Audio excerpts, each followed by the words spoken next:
evening and welcome to the evening news for today, Wednesday, April 5, 2023. I am Jemima Holmes. Thank you for tuning in. Now let's take a look at some of the lead stories tonight. Companies will have to follow rigid timelines to explore for oil, says JAGDEO. IT platform for single window system to be launched on July 1. LBI woman dies after struck down by minibus. Quarantine woman brutally chopped by lover, and 6 persons receive brand new vehicles from MOHAMED'S enterprise. Now for the news in detail. The companies currently bidding for Guyana's oil blocks would have to adhere to rigid timelines for exploration and production of oil if successful. This is in order to prevent companies from just sitting on Guyana's oil resources for years without any developments coming to the country. Here is Gerald Bryan with the details.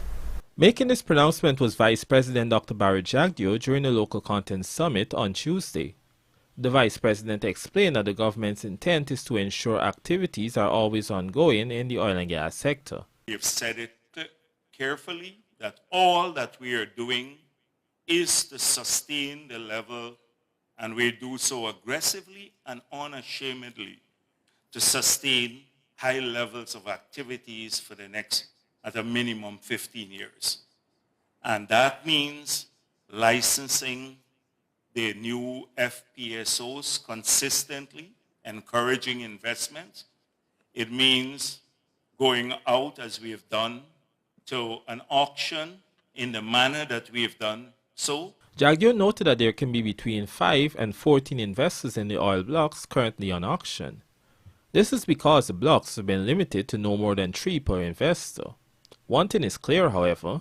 JAGDEO noted that whoever successfully owns and operates the block will have rigid timelines within which to start exploration and development. Because we have limited the allocation up to 3 blocks per a bidder. So you can potentially have minimum 5 persons or companies succeeding. They all have to be exploring at the same time with very rigid timelines, which will bump up activity levels in the country, which means a lot for the locals. The sizes of the 14 oil blocks on auction range from 1,000 to 3,000 square kilometers. Among the fiscal terms for the blocks is a 10% royalty and 50-50 profit sharing after cost oil recovery. Gerald Bryan, The Evening News. Here is Gerald Bryan again with this report on the Guyana Revenue Authority, which say they are working along with operator ExxonMobil to clear up various queries raised in the audit report. They have promised that once the review of the final report is completed, the findings would be released to the public. In a statement, the Guyana Revenue Authority, GRA, sought to assure the public that contrary to reports, it is diligently reviewing ExxonMobil's cost oil audit. The cost oil audit was done by British firm IHS Markit, and according to GRA, there were issues with the report that needed clearing up. According to GRA, IHS did not submit an intermediate report as was required, which would have been submitted to the operator of the Stabroek block for feedback. Instead, IHS submitted a final audit report on July 31, 2020 that had not allowed the operator, ExxonMobil, the right of reply. Subsequently, GRA said that IHS submitted 2 further reports that were reviewed. However, the tax authority claimed that these reports contained inconsistencies. In the meantime, ExxonMobil was given the audit report to respond to in 2021. Between July 2021 and March 2022, there were ongoing correspondence between the government, operator, and auditor over the report.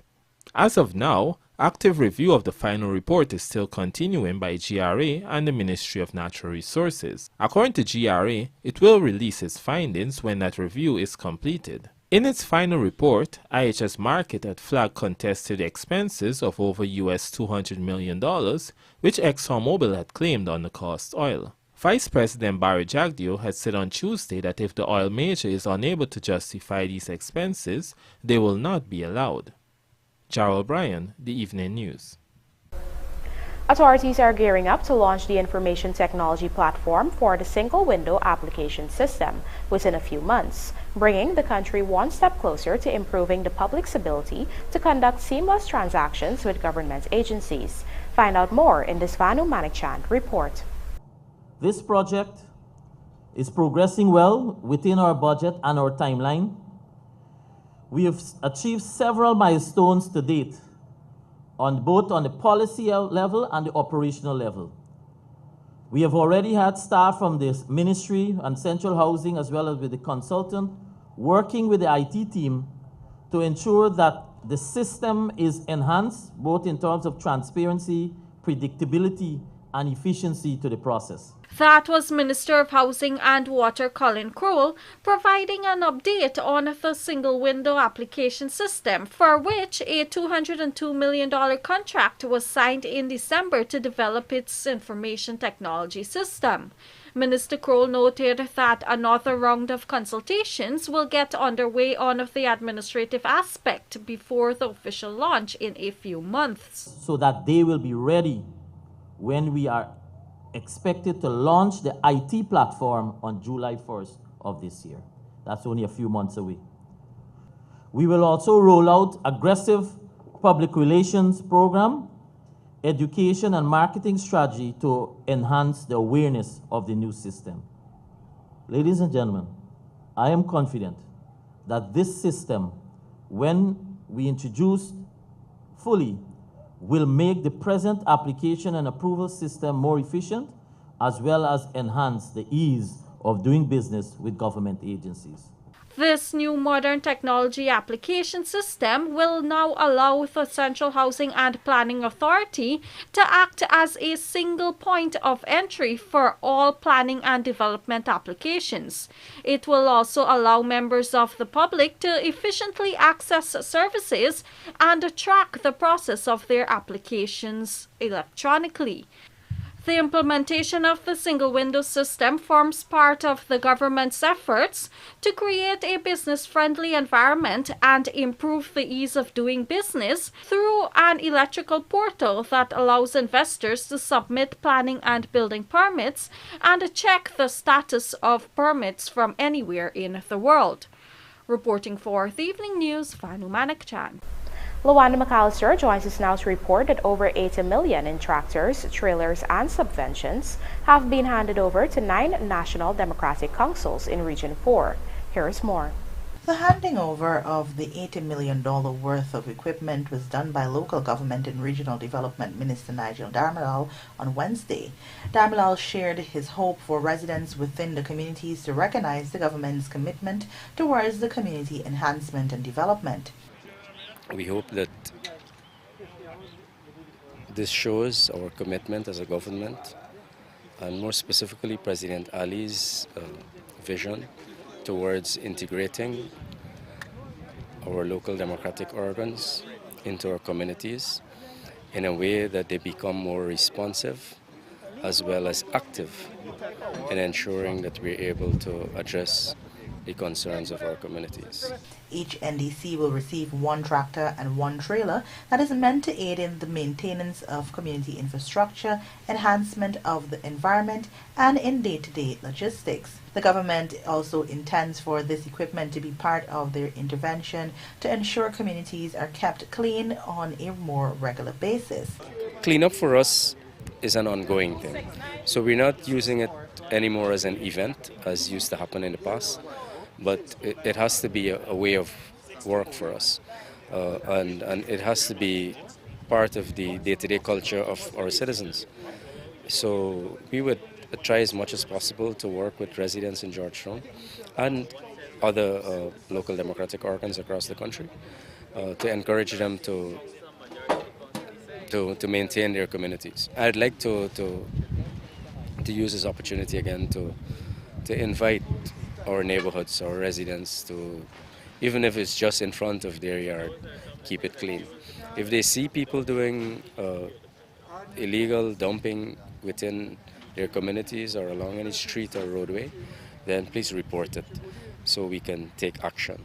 But I think by and large, from last year to now, I think practically all 80 local democratic organs, including the 70 NDCs and the 10 towns, we have seen tremendous strides in terms of cleanliness. The vehicle handover is yet another initiative by the government to improve the efficiency and reliability of NDCs across the country. Last Friday, the government handed over tractors and subventions valued at over $100 million to 14 NDCs in Region 3. Lawanda McAllister, The Evening News. The Guyana Elections Commission has finally made a decision to appoint former Information Technology Manager Anil Giddings as Deputy Chief Elections Officer, but not before facing strong opposition from one side of the Commission. Government-nominated Commissioner Says Gunraj confirmed to this newscast following their statutory meeting on Tuesday that appointing the DCEO came down to a vote in which he and his fellow government-nominated commissioners, Manoj Narayan and Clement Rohi, supported Giddings. Giddings' appointment was opposed by opposition-nominated commissioners Desmond Trotman, Charles Corbin, and Vincent Alexander. In the end, GECOM chairperson, Justice Retired Claudette Singh, used her tie-breaking vote to back Giddings' appointment. Coming up, LBI woman dies after struck down by minibus, and Berbice farmer distraught as thieves target him again. Do stay with us. More news ahead.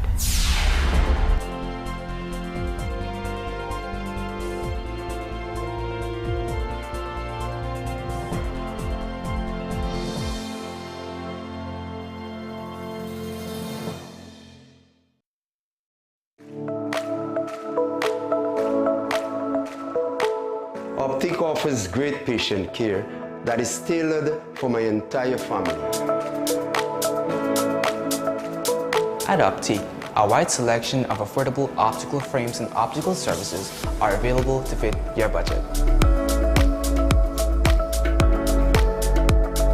At Optic, my family is provided with comprehensive eye examination and access to the ophthalmology services, all under one roof. Optic takes pride in delivering exceptional customer service and a unique experience to you, our customers. Optic Vision Care is a company that is Guyanese born and grown that will help you take care of your precious eyes.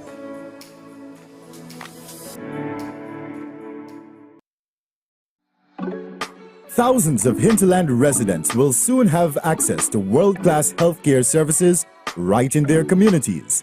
Some $125 billion is being invested in the upgrade of hospitals in Lethem, Kato, Madia, Port Kaituma, Bartica, Mabaruma, and Maruka.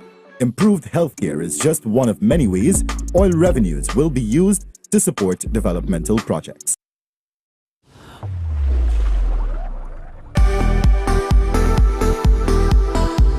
Play virtual blackjack for an exclusive gaming experience. Do you have what it takes to beat the dealer? Visit www.superbet.gy and check out all the different bet types. Must be 18 years and older. Terms and conditions apply. Play responsibly. Superbet, your best bet. Did you know that when you leave your property unoccupied and unmanaged, it deteriorates much faster than you can imagine? Then before you know it, much of your hard-earned investment is wasted. At Hand in Hand Trust Corporation, property management is our business.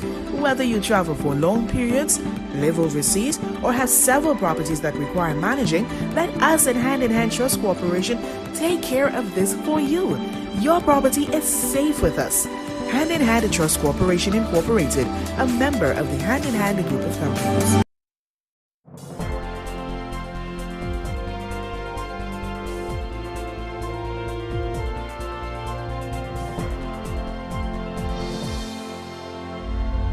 Welcome back. You're watching the Evening News. A 69-year-old woman of Labon Intention Housing Scheme, East Coast Demerara, was last evening killed in an accident along the Rupert Craig Highway in the vicinity of Movietown. Dead is Kisunday Suratan, who was a pedestrian at the time of the accident, which occurred at 18:20 hours. It is alleged that a minibus was proceeding east along the northern drive lane of the Rupert Craig Highway when, in the vicinity of Movietown, the pedestrian ran across the road from south to north and into the path of the vehicle. The right side front of the vehicle came into contact with the pedestrian, causing her to receive injuries about her body. She fell on the road surface and an ambulance was summoned to the accident scene, where she was pronounced dead. A breathalyzer test conducted on the minibus driver showed no trace of alcohol in his system. The driver is in custody assisting with the investigation. Our Berbice correspondent Andrew Carmichael joins us now to report that a quarantine woman is in a critical condition at the New Amsterdam Hospital after being chopped several times by her lover. In this report, we hear that this is the second attempt on the woman's life within a week. Here are the details. The injured woman has been identified as 36-year-old Sandy Passad, called Baby, of number 69 Village, Corentyne. The incident took place at number 55 Village at her mother's home at about 5 hours on Wednesday. Parvati Dial, the injured woman's aunt, said she heard screams coming from her sister's home. The woman said she immediately knew that her niece was in danger. He said, mostly I pray for me. That's all? That's all he tell me in the emergency. But when we got there, he said, our paramosi say, chop me and you get away. But time me for run go, she already get the chop up. And I in the house, I even my sister, he brought side, and if you see blood from the bear. Where she got chopped? She got chopped because she right shoulder. I get her in the phone, Just you tell me. The right shoulder, next hand, the next hand, she finger them, she hair, she back, she foot. I don't remember which part of the foot. I get to watch and good in the surgery room. I get to watch and good. She barely to get bored. I don't wish I get bored, but all over like I don't know what you do this year. The suspect is said to be a barber of number 69 Village and goes by the name Wire Barber. He and Passad have been together for 4 years. A family member related that the woman was often abused by the man. The barber reportedly made several threats to Passad, some of which were sent via voice notes. You know, me tell you something here. You see how people kill the wife? If you want moderation, stay where you're there. Right? And if you don't want moderation, come a house. I tell you again, last thing again, you come a house back, yes or no, baby? Let me come collect you. Let me people talk to me, I beg you again. This is the last time, babe. Be serious, you know, babe. Please, come a house, babe. I ask you again, babe. You come a house, one more chance. Last chance, babe. Happen, it don't happen, baby. But you mention my all the thing there. We don't tell you what we going to do. We go, we make up paper, we sign on banner station or court or whatever, babe. We tell you we want you back to make on life back, babe. Please, you want me, yes or no? Decide your mind and tell me what you want to do. We want to make on paper, come make on life with me. Whatever happen, don't happen. Well, last week she went to pay them internet bill. And she tell me, so when we went to pay the bill, so how we see him drop out to the car. And he got to she with a knife. And when he go with she with a knife, he pulled the knife and she pushed him. And he follow. And she phone follow her hand and he grabbed her phone. And better that the car driver, a black guy with a black girl, run out with 2 long bar and run here and he run get away. Up to news time, police were still on the hunt for the suspect. Andrew Carmichael, The Evening News. We now tell you that a Corentyne farmer who has had numerous animals stolen from him and slaughtered woke up on Monday morning to discover that the padlocks were ripped off one of his pens. Our Berbice correspondent Andrew Carmichael joins us again to report that the farmer believes the thieves were targeting unbranded calves. Harry Passad Angad, an 83-year-old cattle farmer of number 64 Village, Corentyne, has been the victim of cattle rustling on several occasions. Many times the animals are slaughtered in nearby pastures. Currently, Angad has about 150 heads of cattle. The farmer once reared sheep, but they were all stolen. On Monday morning, his pen was once again broken into. The farmer feels that on this occasion the perpetrators are after young animals which were not yet branded.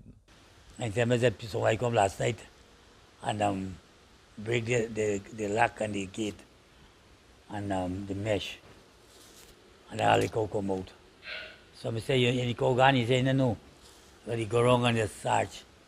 Then me call him back, I say, hold on cow. He said, so far on the cow, like them come feed and calf. But a good thing, I be brand and calf, but a week ago. They can't really feed and calf. The calf don't a brand. So we brand and calf is. So like they see the calf get brand, like they get figured and calf. The vendor Ramnath, who oversees the animals, says he left the pen at about 22 hours the evening before and made the discovery at about 4 hours on Monday. He says the hinges were ripped off of the door. that pen had about 25 calves. There were a lot of brand there right now. A couple of days ago, your brand. Yeah, 1 week now. How much your brand? About 8 of them. So why you believe is the calf they came for? Because they wouldn't go in further because they wouldn't care for the special place they go for the calf. They're not trouble on cow. One thing they outside, but they're not trouble cow. But they go for the calf because they feel the calf not brand. The matter has since been reported to the police. Cattle farmers on the Upper Corentyne have reported being at their wits' ends over the continuous theft of their animals. However, in recent months, there has been a significant reduction in reported instances of cattle rustling along the Upper Corentyne. Andrew Carmichael, The Evening News. In keeping with the spirit of Ramadan, Mohamed's Enterprise today donated brand new vehicles to 6 persons who desperately needed them. Tasia Dickinson has this story. Ramadan is a month that brings harmony, peace, and goodwill amongst families and friends and encourages charity in all forms. In this light, Mohamed's Enterprise on Wednesday handed over new vehicles to 6 persons, including 3 staff members. Usually in Ramadan, we are more generous than the other months. And so in Ramadan, as a Muslim, we usually have to pay out 2.5% of whatever money we have acquired over the year or over the many years in terms of savings and so forth. And so today, we have decided to buy 6 vehicles and to give it over to some people so that they can improve their lives, because the whole idea of this donation and the whole idea of giving zakat is to people so that they can improve their lives, and that is precisely why we are here. Meanwhile, the beneficiaries shared with the Evening News how these vehicles will change the lives of their families as they thanked Mr. Mohamed for his generous donation. This car would benefit me a lot because I never had owned one before. I never known where this was coming from. So I want to say thanks again to Mr. Mohamed and his whole entire family. Well, I will be able to better provide for my family and make life much easier and better for me. Well, it's very difficult, because on the Essequibo coast we have a lot of vehicles there, so the competition is stiff. So, well, in this way now I'll be able to provide because I don't have to pay anybody else. So everything I earn will be towards my family. I have a sickly mother who's got to go to the hospital steady. She's a survivor, breast cancer survivor, plus she's a diabetic. And, it would help me to take my mother to the doctor and wait for her, and she got to take taxi, as well as my sister who have the Guyana Cancer Foundation to assist her in medical outreach. I was working about 2 to 3 years now since I came back from Venezuela, renting people's vehicle.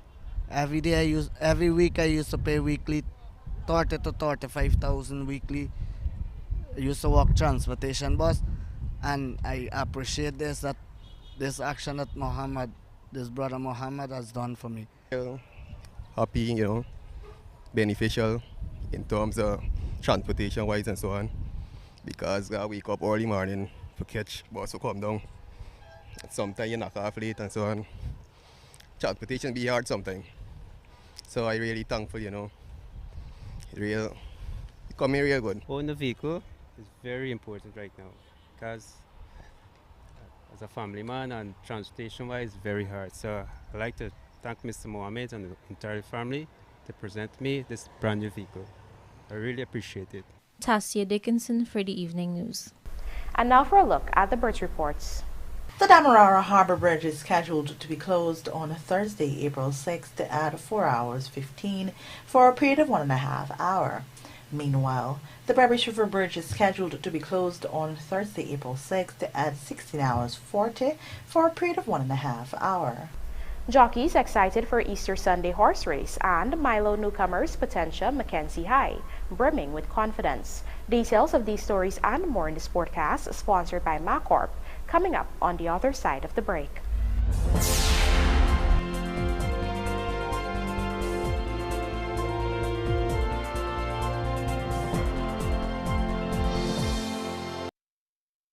Looking to bring your dream home to reality? Or simply taking on a home improvement project? then National Hardware Limited is where you should start. Let us put that touch to your home.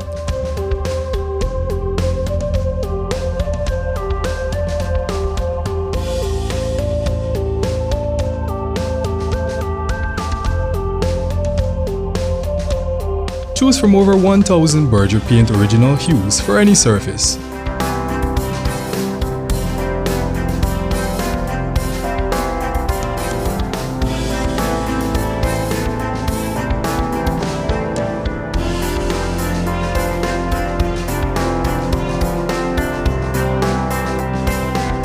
We are known for our trusted brands such as Westinghouse, Philips, Sadco, Rubbermaid, Pyrex, Gibson Home, and so much more. National Hardware Limited, your do-it-best store. Located in downtown Georgetown and industrial site Rhymeville. John Lewis Styles has opened a new department, now offering home goods. Here you can find quality sheets and towels, pillows, blankets, and even bath mats and shower curtains. Organize your laundry with clothes baskets, fabric steamers, irons, and ironing boards. For the kitchen we have small appliances, towels and mittens, pot sets and dinner sets too. Decorate the house with mirrors, picture frames, floating shelves, and decorative pillows. All these and more on Waterloo Street. It's fashion for the home. John Lewis Styles. Simply different.